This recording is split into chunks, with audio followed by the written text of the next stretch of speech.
What's up, YouTube? My name is Jake, and welcome back to another episode of Curtis Review. This week, we are covering Atlanta Season 4, Episode 4, titled Lightskinned, directed by Hiro Murai, and written by Stephanie Robinson. So get ready, buckle up, because we're about to parse through Ern and Al, their family trauma, despair, and the dynamics of their aunts, uncles, and grandparents. The most important theme of this episode is family. It's really kind of filling in these holes, ideas, and the things that made Ern and Al into who they are, but it's also kind of what they could become. The show is really leaning into those strong characters, connections, really the reason that we kept coming back season after season. We haven't really gotten that much about their family and backstory at all. With this episode, we're getting a lot of information as to what his family was going through while he was growing up, before he was born, the years-long connection that these people have formed. Gloria, Ern's mom, played by Myra Lucretia Taylor, and her sister, Jeannie, played by Nicole Brianna White. Things haven't always been good between Gloria and Jeannie. Kind of bring to light how much we long to be in that spotlight that our parents can put us in, that validation. Essentially, they're fighting over Grandpa, who's played by Bob Banks, and we really start to see where their difficulties, arguments, and victimhood that we see portrayed by Jeannie really damage this family. You may have been compensating for the love that you never quite felt like you received. So that brings us to our next point, which is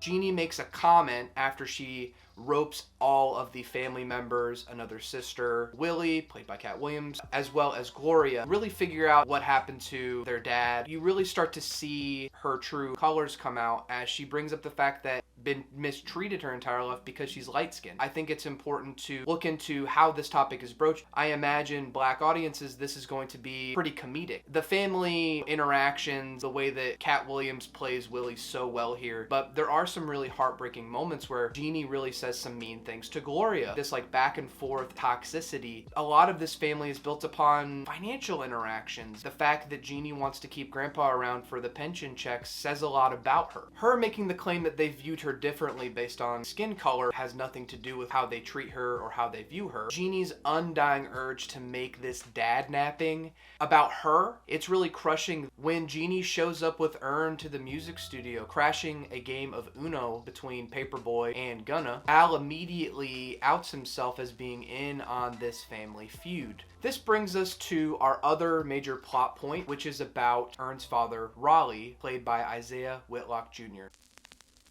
He's headed to the mall, ditching out on church. He mentions getting as much alone time as possible before the kids show up, but it's actually just mall dwellers hanging out there, going to the food court, harassing passers-by. When Ern gets roped into the family drama earlier in the episode, he actually calls his dad asking for advice. Raleigh pretty quickly shuts that down. I've been dealing with this for 30 years. You gotta figure this out for yourself. He's taking himself very seriously, going through the mall saying, "Oh, I'm sorry, I can't do this. Oh, I'm sorry, I'm not gonna be able to stop and talk to you." He gets stopped by this woman, looks like Eastern European, Russian. She's selling hats, and she starts commenting on how handsome he is, the shape of his head, paying attention to him. And I think this was such an important moment. Men, in this case black men, are increasingly told to stay in the back, leave more room for the women. Black women should be and need to be more elevated, celebrated, talked about in this industry. It can be difficult to not always get to be in that spotlight. You can tell based on later interactions in the episode, Raleigh may not be getting that at home anymore. He's been with his wife for 30 years at least. Isaiah Whitlock just plays this so tenderly, how much it means to him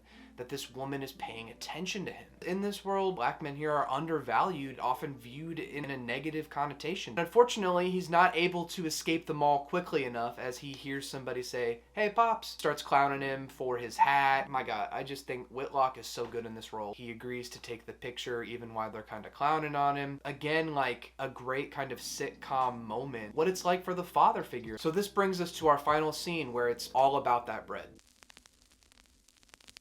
We get a magnificent dinner scene, kind of given like Olive Garden, Applebee's vibes, with Ern, Al, Raleigh, Gloria, and Grandpa. Ern comments that this isn't dinner, it's only 5 p.m., where the family dynamics have left Ern and Al. There's a moment earlier in the studio, Aunt Gloria is chatting up the police, trying to get her sister in trouble for effectively stealing her dad from her. Al makes a remark that kind of comparing Ern to this, and Ern very quickly snaps at him. Interestingly enough, Al apologizes, and you can see them working through this emotional trauma that Ern and Al don't want the relationship to end up like Jeannie and Gloria's. Season 2's Alligator Man, the conversation that Ern and Willie have, really looms large over this. It's made very clear when Willie says, "Because you find out family is business." This could very well be something that could happen with Ern and Al. After all, Ern's invested in Paperboy's career as far as where their relationship's gonna go. Episode 3 talked about survival, how long those careers can go. Where it is, Jeannie is probably avoiding dealing with the realization of how her family views her. It's bizarre. It's wacky. It's Raleigh yelling at a food service worker to bring the damn bread to the table. Everybody else got the bread just because we ordered it at the end of the meal, albeit a little weird. We still deserve it. And why should it be such a fuss for them to ask for what they need? It's the principle of it. It's the bread. It's what matters. As Al offers to pay the check, Raleigh quickly denies that he's the man and he's going to take care of it. Doesn't matter how famous of a rapper, how successful, how wealthy you are, he's taking care of it. The roles are defined. He just left his captain's hat in the car. Gil Scott-Heron's Save the Children plays as the episode ends. That was Atlanta, Season 4, Episode 4, Lightskinned-ed. This was another Curtis review. Please like and subscribe.